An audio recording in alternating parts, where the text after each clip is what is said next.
Sabe aquela história? Uma questão, 5 alternativas e só uma acerta. Hoje a gente vai dissecar uma questão clássica da prova de prático, daquela sobre estrutura naval. Mas o objetivo aqui não é só achar a resposta não, é criar um método, um passo a passo, para resolver qualquer parada parecida que aparecer pela frente. Vamos nessa? E aí como é que a gente pega um enunciado que parece um trava-línguas, cheio de termo técnico, e transforma numa solução simples e direta? É exatamente isso que a gente vai fazer agora, usando uma questão real de um concurso passado como o nosso estudo de caso. O nosso desafio de hoje veio direto da prova de 2012. O comando parece simples. Assinale a opção que contenha apenas vigas e chapas longitudinais. A palavra-chave, a pegadinha, tá toda aí. Apenas.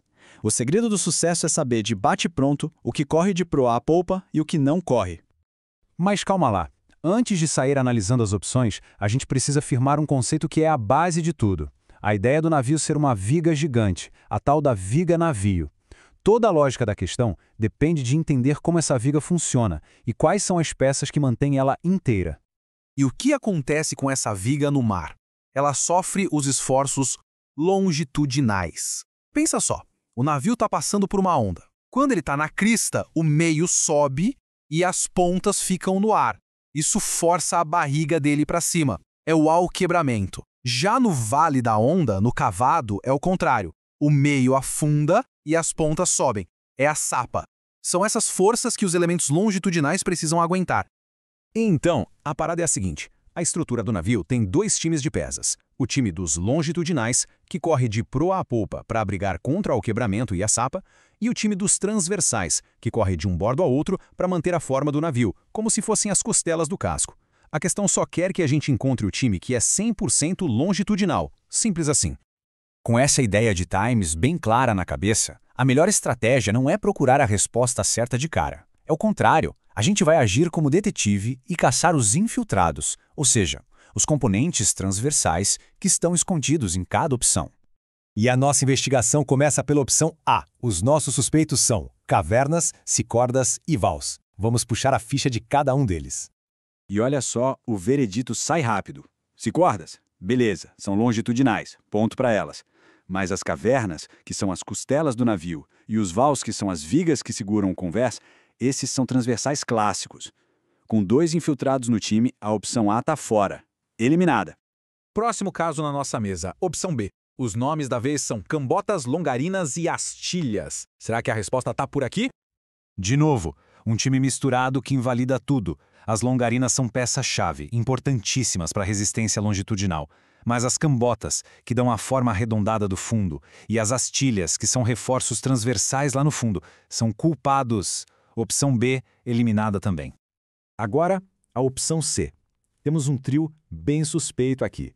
Vals, cambotas e cavernas. Ué, a gente já não viu esses nomes antes?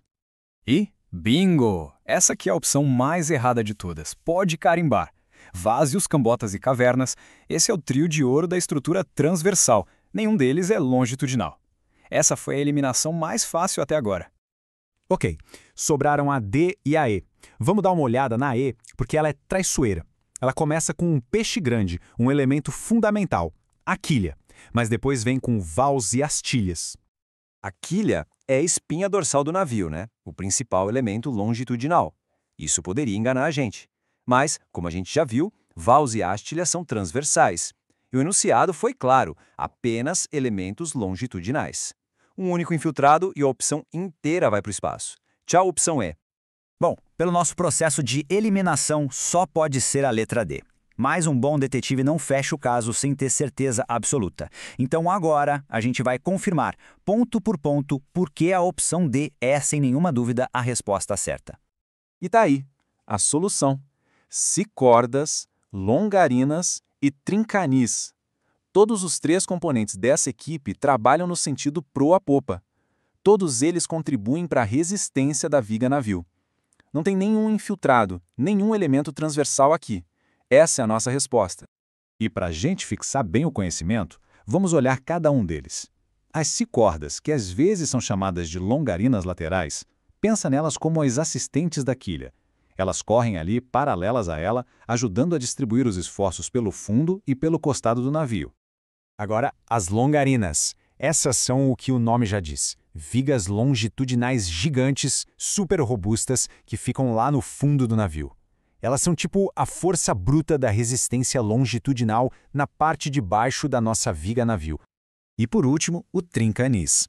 Esse é interessante porque não é uma viga, é uma chapa. E o enunciado pedia vigas e chapas, lembra?